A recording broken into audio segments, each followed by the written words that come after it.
నమస్తే రమ్మగారు. నమస్తే జయ. రమ్మగారు మంచి స్టోరీ చెప్పండి. తెలుగుగల వాళ్ళ కథ చెప్తామా? చెప్పుకుందామండి. కాదు రమ్మగారు, మన ఇద్దరం కలిసి ఎన్ని రోజులు అవుతుంది? ఎందుకు? నాకేంటో చాలా రోజులైంది అన్న ఫీల్ వచ్చింది ఏంటి ఒకేసారి.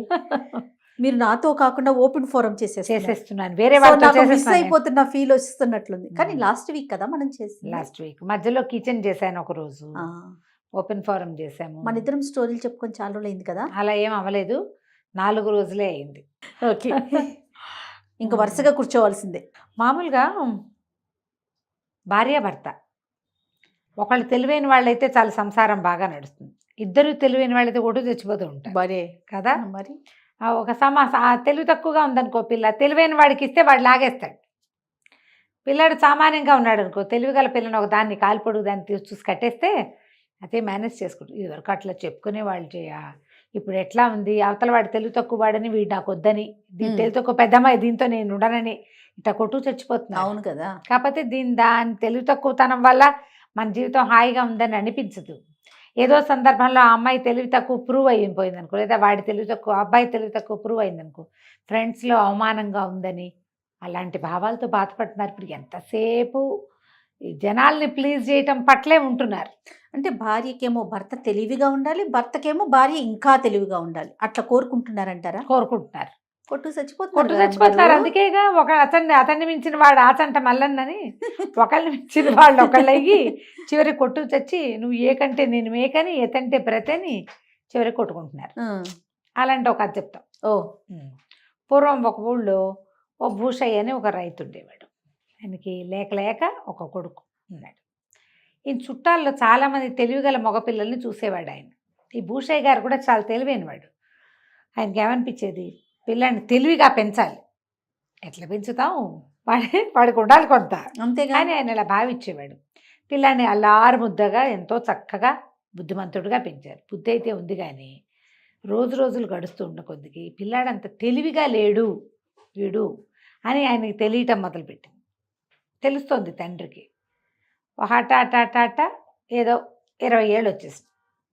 20 ఏళ్ళు వస్తే, ఏమిట్రా అబ్బాయి, నేను ఎంతో తెలివిగా పెంచుతా అనుకున్నాను, నీ తెలివి పెరిగినట్లేదు, తరిగిపోయినట్టుంది అన్నాడు. అనేసరికల్లా కొడుకు మాత్రం తను చాలా తెలివిగల వాడిని చాలా గట్టిగా నమ్మేవాడు.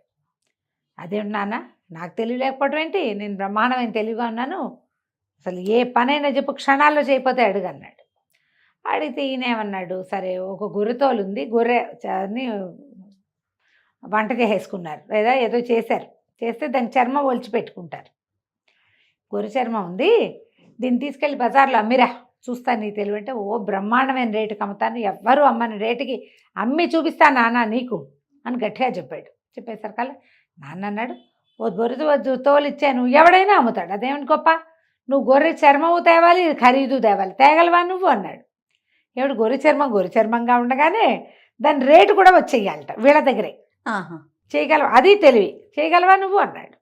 అనేసరికి కుర్రాడు అన్నాడు, హోష్ అదెంత పని, క్షణాల్లో చేసుకురాను, పొద్దునుంచి మధ్యాహ్నం అయ్యేసరికల్లా పొద్దుయ్యేదాకా నేను ఉండనానా, మధ్యాహ్నమే వచ్చేస్తాను, గొర్రె దీన్ని తోలి వెనక్కి తెచ్చేస్తా, రేటు పట్టుకొస్తా, చూడు నా ప్రతిభ అన్నాడు.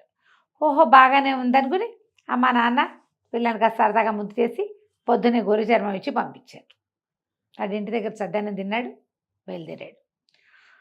సంతకి నడుచుకుంటూ పోయాడు. సంత మొదట్లో ఎవరో ఒక ఆయన కనపడి, తెలిసినవాడు, కొంచెం మొహబరిక ఉన్నవాడు, ఏంట్రోయ్ గొర్రె చర్మం అమ్మడానికి తెచ్చావు, ఎంత ఏమిటి అన్నాడు. ఎంతైతే ఏముంది, చర్మం నా దగ్గరే ఉండాలి, ఖరీదు కావాలి అన్నాడు. అనేసరికి అవతల వాడికి అర్థం కాదు, ఎవడు నీ చర్మం నీ దగ్గరే ఉండి నీకు డబ్బులు కూడా కావాలా, నువ్వు ఊరికే చూడడానికి వచ్చావన్నాడు. కాదు, దీన్ని అమ్మడానికే వచ్చానన్నాడు.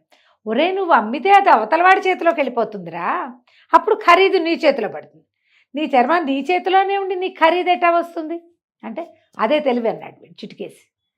అవతలవాడికి అర్థం కాలే, ఊరు నాయన వీడేమిటో విచిత్రంగా ఉన్నాడని, సరేలే సంతలోకి వెళ్ళు, నీ గొర్రె నీ చేతిలో ఉండగానే నీకు డబ్బులు ఇచ్చేవాడు ఎవడన్నా వ్యాపారస్తుడు కనపడతాడేమో చూస్తూ కానీ వెళ్ళమన్నాడు. అక్కడి నుంచి వీడు లోపలికి వెళ్ళాడు. ఎంత అంటారు ప్రతి వాళ్ళు, నా చర్మం నా దగ్గరే ఉండాలి, నా డబ్బులు నాకు కావాలంటాడు. మధ్యాహ్నం దాకా తిరిగాడు, అందరూ వీడు వెర్రు వెధవని ఎవరు వీడి జోలికి రాలేదు. అయితే ఏమైంది, ఆ గొర్రె చర్మం సంకలో పెట్టుకుని తిరుగుతున్నాడు. కాళ్ళు నొప్పులు పుట్టేస్తున్నాయి. సరే ఒక విప్ర వినోది ఒక ఆయన ఒక ఇది చేస్తున్నాడు, ఇంద్రజాలం చేస్తున్నాడు. విప్ర వినోదులు అనేది ఒక జాతి, విప్ర వినోదులు అంటారు వీళ్ళని. ఇంద్రజాలం గారడి వాళ్ళు. ఈ మామూలు లోకల్ గారడి కాకుండా బ్రాహ్మలు ఉండేవాళ్ళట. ఇందులో ప్రత్యేకమైన గారడి చేయగలిగేవాళ్ళు, ఎన్నో సృష్టించగలరు. కనికట్టు మన కంటి ముందు వాళ్ళు. మనం ఇలాంటి ఒక కథ కూడా చెప్పుకున్నాం, కానీ ఏముండదు అక్కడ. కానీ కనికట్టు చేసేస్తారు. అయితే ఆయన ఏదో గారడి చేస్తున్నాడు. ఈ కుర్రాన్ని చూసి, ఏరా అబ్బాయి, నీ జేబులో నీ చంకలోది గొర్రె చర్మమేనా, ఇడితే దీన్ని ఏం చేస్తానో చూడంటే ఇచ్చాడు. ఇచ్చేసరికి ఆయన ఏం చేశాడు, ఆ గొర్రె చర్మాన్ని ఇట్ట జుట్టు ఉంది కాదు చంకలో పెట్టుకున్నాడు. దాన్ని ఇట్ట నిలబెట్టాడు. నిలబెట్టి తన పైన ఉన్న ఉత్తరీయం తీసి దాని మీద కప్పాడు. హ్రీం హోం ఫట్ అన్నాడు. అయింది. ఆ ఉత్తరీయం తీశాడు. తీయగానే అంత మామిడి చెట్టు వచ్చింది అక్కడ. దానికి ఒక కాయ కూడా ఉంది. గొర్రె చర్మం పోయింది. జనాలంతా చప్పట్లు కొట్టారు, తల ఒక పావలా ఇచ్చారు, కొంతమంది దండం పెట్టారు. కుర్రాడు కూడా సరదాగా వచ్చింది, అబ్బా భలే చేశాడు, ఇంచక్క మామిడి చెట్టు అయిపోయింది, దానికి కాయ కూడా ఉంది, బుజ్జికాయ అని సంతోషించాడు. అందరూ వెళ్ళిపోయారు. వీడు ఒకడు నుంచున్నాడు అక్కడ, ఎవ్వరు లేరు. గొర్రె చర్మం ఏది ఇప్పుడు, ఏమమ్మీ ఏం ఖరీదు పట్టుకెళ్ళాలి తాను. ఇంతలో ఆకలి కూడా వేసేస్తుంది. 3 అయిపోయింది, 3 దాటిపోతుంది. ఆకలి ఇస్తుంది, ఏం చేయను. అటు ఇటు చూసి ఆ విపర వినోద్ కూడా మాయమైపోయాడు. ఇప్పుడు ఆయన అక్కడ ఉంటే, ఏమండి నా గొర్రె చర్మం నాకు ఇప్పించండి అని అడగచ్చు. ఆయన లేకపోతే వీడెవడిని అడుగుతాడు. ఇక అటు ఇటు చూశాడు, దిక్కులు చూశాడు, ఏ పక్కకు చూసినా అతను కనపడలేదు. సరే ఆకలి ప్రాణం పోతుంది. ఈ చెట్టుకున్న మామిడికాయ కొంచెం దూరంగా ఉంది, పలకమారింది. ఆ కాయ అయినా తిందామని దాన్ని ఇట్ట పుచ్చుకున్నాడు. పుచ్చుకోగానే గొర్రె చర్మం చేతిలోకి వచ్చింది. వీడు ముట్టుకునేసరికి మారిపోయింది. ముట్టుకోకముందే కనికట్టు, ముట్టుకుంటే ఏముండదు. సరే అమ్మయ్య దొరికింది, సరే అని చెప్పి దాన్ని చంకలో పెట్టుకున్నాడు.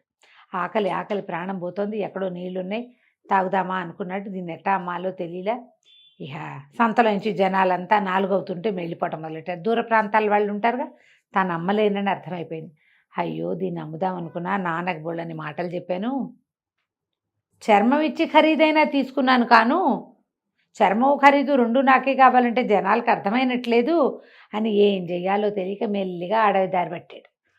ఇంటికి వెళ్తాను. అయితే విప వినోద్ ఒక ఆయన ఉన్నాడుగా ముందు, ఆయన చెట్టు కింద కూర్చున్నాడు, ఏదో తింటూ పలకరించాడు. ఏమోయ్ వెళ్ళిపోతున్నావా అన్నాడు. అవునండి అనేసరికి, నువ్వు భలే మంచివాడు పోయి బుద్ధిమంతుడివి, నీకు మాట చెప్తా విను అన్నాడు. సరే చెప్పండి అన్నాడు. దారిలో ఎవరైనా ఆడాళ్ళు కనిపిస్తే ఆపేక్షగా పలకరించు, ఆడవాళ్ళకి ఆప్యాయతగా పలకరిస్తే ఇష్టం, మంచిది నీకు అన్నాడు. సరేననుకున్నాడు. వీడు ఇలా నడుచుకుంటూ పోతుంటే ఆ ఇంటికి వెళ్ళే దారిలో చెరువులు ఎగురువులు ఉన్నాయి. ఓ పిల్ల చక్కగా ఇంత బారెడు జడ, లంగా ఓణి వేసుకుని, చిన్న ఇంత కొండ పుచ్చుకొని మంచినీళ్ళు పుచ్చుకుని వస్తుంది. ఎత్తి మీద కొండ ఉంది, చేతిలో వచ్చి ఆ అమ్మాయిని, ఏ అమ్మాయి బాగున్నావా అని పలకరించాడు. పలకరించమన్నాడు కదా. చాలా బాగున్నాను, అంతా కుశలమే, మీరంతా కుశలమేనా, మీది ఏ ఊరు అని అడిగింది అమ్మాయి.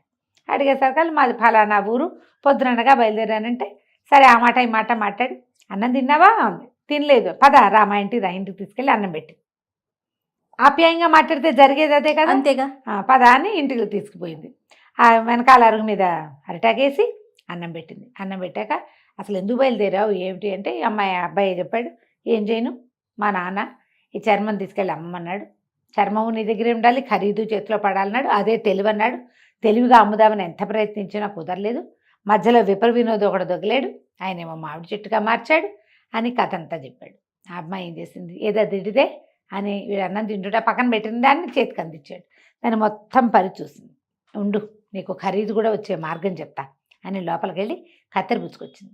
వీడు అన్నం తిని చేయగడుకుని మళ్ళీ వచ్చేసరికి చక్కగా శ్రద్ధగా బొచ్చంతా దగ్గరగా కత్తిరిచ్చేసి, బొచ్చంతా ఒక పెద్ద సంచిలో పోసి బొచ్చుకి ఖరీదు ఇచ్చేసి, గొర్రె బొచ్చుతోటి ఏం చేస్తారు, కంబళ్ళు అవి నేస్తారు.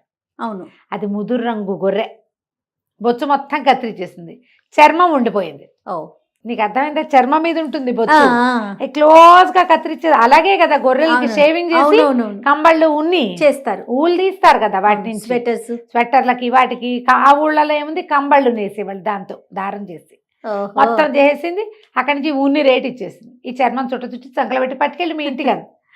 ఆశ్చర్యపడిపోని డబ్బులు ఇచ్చేసాయి, అంతే, చర్మం చంకలో ఉంది. నడుచుకుంటూ ఇంటికి వెళ్ళాడు. ఇంటికి వెళ్ళి, నాన్న ఇదిగో గొర్రె చర్మం ఖరీదు, ఇదిగో నీ చర్మం అన్నాడు. నాన్న ఆశ్చర్యపడు, ఊరిని భలేగా అమ్మావురా, నిజం చెప్పు, ఎవరు చెప్పారు నీకు అన్నాడు.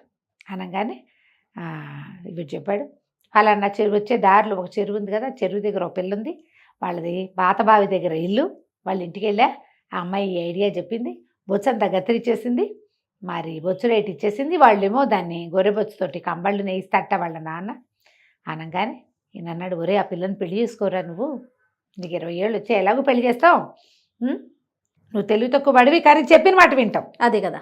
ఇప్పుడు తెలివి తక్కువతనానికి మూర్ఖత్వానికి మాట వినని మాయరోగం ఉందనుకో, వాళ్ళని ఏమీ చేయలేవు. కానీ వీడు అట్లా కాదు, పిప్పర్ వినోది ఆడవాళ్ళని పలకరించు అనగానే పలకరించాడు. ఆ అమ్మాయి అన్నం పెడితే తిన్నాడు, ఆ బొచ్చు కత్తిరిచ్చేసి డబ్బులు ఇస్తే పుచ్చుకున్నాడు. నువ్వు మాట వింటావు, పోయి పరిగెత్తుకుంటూ వెళ్ళి ఆ పిల్లని నన్ను పెళ్లి చేసుకోమని అడుగు, వాళ్ళ ఇంటి వాళ్ళ నాన్న పేరు అని పేరు కనుక్కురా, పెళ్లి చేస్తాను నీకు అన్నాడు. వీళ్ళకి అంతే, ఇక ఆ డబ్బులు నాన్న చేతిలో పెట్టి ఒకటే పరుగు ఆ ఊరు పరిగెత్తుకుంటూ వెళ్ళిపోయి ఆ పిల్లని అడిగాడు, నన్ను పెళ్లి చేసుకుంటావా అని. సరే ఈ లోపల వాళ్ళ నాన్న వచ్చి, ఎవరు అబ్బాయి నాయనా ఏమిటి అన్నీ కనుక్కుని, అట్లాగే అని మా పిల్లని నీకు ఇస్తామన్నాడు. చక్కగా ఆ పిల్ల వీడు పెళ్లి చేసుకుని వీళ్ళ ఇంటికి వచ్చేసింది. ఆ తర్వాత వీడు పై పనులన్నీ చేసేవాడు, తెలివిగల ఐడియాలన్నీ పెళ్ళామే వేసేది. చక్కగా సుఖంగా ఉన్నాడు. కథ కంచికి మనం ఇంటికి. సో ఇక్కడ తెలివితేటలు ఒకళ్ళవే వాళ్ళ ఇంట్లో, ఒక్కళ్ళకున్నా చాలు, అంతే కదా రమ్మగారు, సంసారం వెళ్ళిపోతుంది కదా. వెళ్ళిపోతుంది. రెండో వాళ్ళు తెలివైన వాళ్ళ మాట వింటే సరిపోతుంది, ఫాలో అవ్వాలి. రైట్. బాగుంది రమ్మగారు. నమస్తే. నమస్తే.